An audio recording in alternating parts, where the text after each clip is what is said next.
नमस्कार दोस्तों, welcome to world affairs. मैं हूं प्रशांत धवन। नाउ यहाँ पे आपके सामने एक फोटो है एक फिनिक्स की।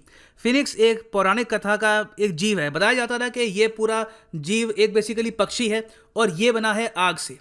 जब फिनिक्स की मृत्यु आती थी तब ये सिमट जाता था राख में और फिर उसके बाद ये अपनी ही राख से फिर से जागता था, फिर से खड़ा उठता था और पहले से भी ज़्यादा बलशाली होता था। और ये जो फिनिक्स की कहानी है ये बहुत ज़्यादा प्रेरणा देती है दुनिया भर के लोगों को। दुनिया भर में आप अगर देखोगे तो ऐसी कोट्स आपको मिलेंगी कि कभी कभी लाइफ में आपको पुनर्जन्म लेना होता है और जब आप रिबॉर्न होते हो अपनी लाइफ में, ऑलमोस्ट अपने आप को चेंज करते हो, इवॉल्व करते हो, तब आप उभरते हो स्ट्रॉन्गर और वाइजर। और ये बात ह्यूमन बींग्स के लिए भी ठीक है और इकोनॉमी के लिए भी ठीक है।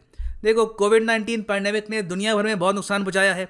दुनिया भर में मैं आपको बता दूं 25 लाख लोग मारे गए हैं because of this pandemic. India में ही अगर हम बात करें तो अनफॉर्चुनेटली 1.5 लाख से भी ऊपर मौतें हुई हैं और हमारी जो अर्थव्यवस्था है उसको भी बहुत नुकसान पहुंचाया है पैंडेमिक ने। और यहाँ पे आप देख पाएंगे ये एक चार्ट है, यहाँ पे आपको दिखेगा कि किस तरीके से इस फाइनेंशियल ईयर के, अब देखो फाइनेंशियल ईयर ये मतलब यहाँ पे आप देख पाओगे ये फाइनेंशियल ईयर का कैलेंडर है। ये शुरू हुआ था अप्रैल 1, 2020 से, ठीक है, और ये खत्म होगा मार्च 31, 2021 को। तो जब हम यहाँ पे बात करें क्वार्टर की तो हम यहाँ पे गिनते हैं 3 महीनों को। तो जो पहला क्वार्टर है ये यहाँ पे हो गया अप्रैल, मई, जून, फिर ये सेकेंड क्वार्टर, फिर उसके बाद थर्ड क्वार्टर और फिर यहाँ पे फोर्थ क्वार्टर। ना जो फर्स्ट क्वार्टर था इस फाइनेंशियल ईयर का उसमें ही हमने देखा कि -23.29% तक जीडीपी गिर गई पहले 3 महीने में ही। उसके बाद हमने देखा तो जुलाई, अगस्त, सितंबर में जीडीपी गिर गई थी 7.54%, लगातार एक के बाद एक नेगेटिव जीडीपी। और उसके बाद एनएसएसओ ने यह कह दिया कि हम ऑफिशियली अब आ चुके हैं एक टेक्निकल रिसेशन में। यहाँ पे आप देख पाओगे उस टाइम के अखबार का कटआउट है, इकोनॉमी कॉन्ट्रैक्ट 7.5% इन Q2, दूसरे क्वार्टर में इतना हमारा जीडीपी गिर गई 3 महीनों में। और अब हम टेक्निकल मंदी में आ चुके हैं। अब टेक्निकल आर्थिक मंदी क्या होती है, रिसेशन का क्या मतलब हो गया? देखो, दुनिया भर में इसकी सेम डेफिनेशन है कि लगातार 2 क्वार्टर तक, मतलब कि 6 महीने तक आपकी जो जीडीपी ग्रोथ है ये रहती है नेगेटिव में, चाहे इवन -0.2% के आसपास भी हो। अगर नेगेटिव रहती है तो आप चले जाओगे यहाँ पर टेक्निकल रिसेशन में।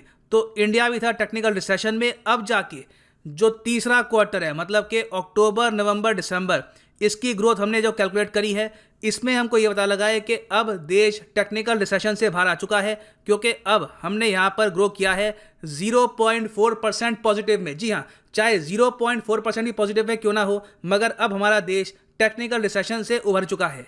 और आगे बढ़ने से पहले आपको मैं ये सूचित कर दूँ, बहुत ही इंपॉर्टेंट है, अनअकैडमी का कॉम्बैट टेस्ट बहुत ही जल्द आ जाएगा। यहाँ पे आप देख पाएंगे, आपको बस क्या करना है कि जो वीडियो है यहाँ पे स्क्रॉल करो और यहाँ पे जो पिन कमेंट है यहाँ पे आपको मिल जाएगा लिंक अनअकैडमी कॉम्बैट का, ये क्लिक कर दो और आपके सामने आ जाएगा ये पेज।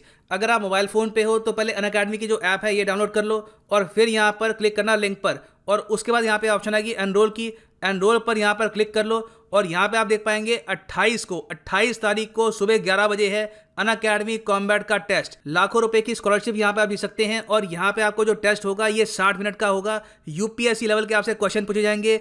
बहुत ही अच्छा मौका है टेस्ट करने का कि कितनी आपकी तैयारी है यूपीएससी प्रीलिम्स के लिए, कहाँ पे आप खड़े हैं। तो बिल्कुल अटेंड करिएगा अनअकैडमी कॉम्बैट ऑन February 28। सो वापस आते हैं लेक्चर पे। देखो, यहाँ पे मैंने आपको ये बताया है कि अभी के लिए जो हमारे पास नंबर्स हैं ये हमको बताते हैं कि अक्टूबर, नवंबर और दिसंबर 2020 में जो टोटल ग्रोथ थी इन 3 महीनों की ये थी 0.4%, जो कुछ हद तक अच्छी है। एटलीस्ट जो टेक्निकल रिसेशन है ये तो ख़त्म हो चुकी है। अब ये देखना बाकी है यहाँ पर कि जो आखिरी के 3 महीने हैं, जनवरी, फरवरी और मार्च 2021 के आखिरी 3 महीने फाइनेंशियल ईयर के Q4, इसमें क्या ग्रोथ रेट आती है। और फिर जो यहाँ पर टोटल ग्रोथ रेट होगी पूरे साल की, ये क्या है, ये बहुत ही इंटरेस्टिंग है। इसको लेकर अभी आपके सामने काफ़ी सारे अनुमान हैं। फॉर एग्जांपल, भारत सरकार ने खुद कहा है कि हमारे हिसाब से पूरे फाइनेंशियल ईयर की जो ग्रोथ रेट होगी जीडीपी की ये होगी -7.7, क्योंकि जो बीच में फर्स्ट फाइनेंशियल ईयर में डिप लगा था करीब 24% का, वो बहुत ही ज़्यादा डैमेजिंग था। उसकी वजह से पूरा साल तो ये बर्बाद हो गया। अब क्वेश्चन यहाँ पर यह आता है कि क्या इसकी भरपाई हम कर पाएंगे। पूरा साल यहाँ पे हम नेगेटिव चले गए हैं और -7.7 ग्रोथ रेट किसी कंट्री की अगर हो जाए पॉजिटिव में तो वही माना जाता है बहुत अच्छा साल। तो हमको यहाँ पे पहले रिकवरी करनी है पुराने लॉस की और फिर आगे बढ़ना है। देखो, इसको लेकर बहुत अच्छे संकेत आ रहे हैं और वही फिनिक्स वाली बात है कि जब फिनिक्स राइज करती है तो पहले से भी स्ट्रांगर होती है और हमारी इकोनॉमी के साथ भी सेम हो रहा है। हाल ही में ऑक्सफोर्ड इकोनॉमिक्स ने ये अनुमान लगाया है कि आने वाले फाइनेंशियल ईयर में, अब फाइनेंशियल ईयर तो ऑलमोस्ट खत्म ही हो गया मार्च 31 में, मार्च 31 के बाद जो आने वाले 12 महीने होंगे उसमें इंडिया ग्रो करेगा एट 10.2%। और ये तो अनुमान है ऑक्सफोर्ड इकोनॉमिक्स का। मोडीज ने तो यहाँ पर नया अनुमान ये लगाया है कि इंडिया की ग्रोथ रेट आने वाले फाइनेंशियल ईयर में होगी 13.7%। मतलब कि पुराने सारे पाप धुल जाएंगे, -7.75% का जो इशू है ये भी धुल जाएगा। और ऑल टुगेदर आप अगर देखो ऑन एन एवरेज अच्छी ग्रोथ रेट होगी देश की। अगर ये हम अचीव कर पाएँ तो ये बहुत बड़ी बात होगी। और यहाँ पे आप देखोगे ये स्टेटमेंट है मोडीज़ की, ये कह रहे हैं कि हम मानते थे कि पहले इंडिया ग्रोथ करेगा आने वाले फाइनेंशियल ईयर में 10.6% के आसपास। हम मानते हैं कि हम गलत थे, इंडिया एक्चुअली ग्रो करने वाला है 13.7% में। और आरबीआई के जो गवर्नर है ये भी यहाँ पर कह चुके हैं कि इंडिया बिल्कुल कस्प पे है of A turn around, huge एक इकोनॉमिक टर्न अराउंड होने वाला है। मगर एक इशू है जो हमको एड्रेस करना होगा और जेपी मॉर्गन ने इसके बारे में बात बोली है, वो ये है भारत में जो आम इंसान है उसने इस लॉकडाउन में बहुत कम अर्निंग करी है और अपनी ज़्यादातर सेविंग से ही काम चलाया है। अब काफ़ी सारे जो आम लोग हैं उन पर जो कर्जे हैं 2-2 लाख के, 3 लाख के, 1 लाख के, क्या ये कर्जे ये वापस चुका पाएंगे? हाल ही में हमने देखा है कि कई लोगों को लोन मोरेटोरियम मिल गया, उससे अच्छी बात है कुछ उनको राहत मिली।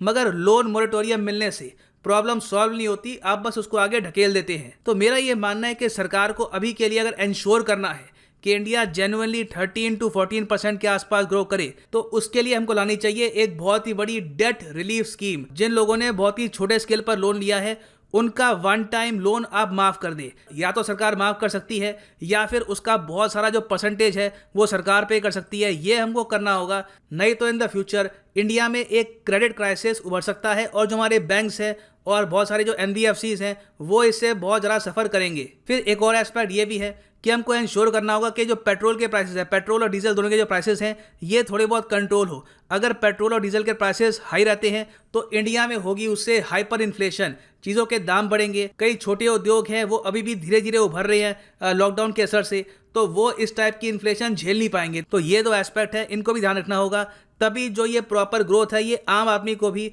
पॉजिटिव इम्पैक्ट दे पाएगी। और ये सब मैं नहीं कह रहा, ये सब वर्ल्ड बैंक ने कहा है अपने ब्लॉग में, ये मैं आपको दिखाता हूँ।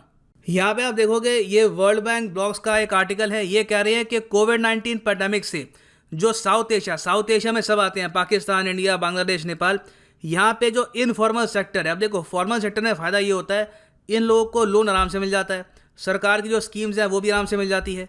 जो छोटे उद्योग हैं जो इनफॉर्मल सेक्टर में आते हैं उनका क्या, उनके लिए कई महीनों तक कोई बिजनेस नहीं हुआ, वो लोग कैसे रिकवर करेंगे ये हमको सोचना होगा। और प्रॉब्लम ये है, यहाँ पे वर्ल्ड बैंक खुद कह रहा है कि more than 80% of south Asia's workforce engage in informal activity. तो बहुत से करोड़ों लोगों की हम यहाँ पे बात कर रहे हैं, उनके लिए डेफिनेटली ना सिर्फ इंडिया को, इवन मैं कहूँगा पाकिस्तान, बांग्लादेश, नेपाल, श्रीलंका, इनको भी सोचना होगा कि इनफॉर्मल सेक्टर को कैसे हम राहत पहुँचाएं। अगर आपके कोई यहाँ पर सुझाव है तो आप लिखिएगा in the comment section below. अभी के लिए यह है एंड इस वीडियो का। Thanks for listening and as always God bless you all.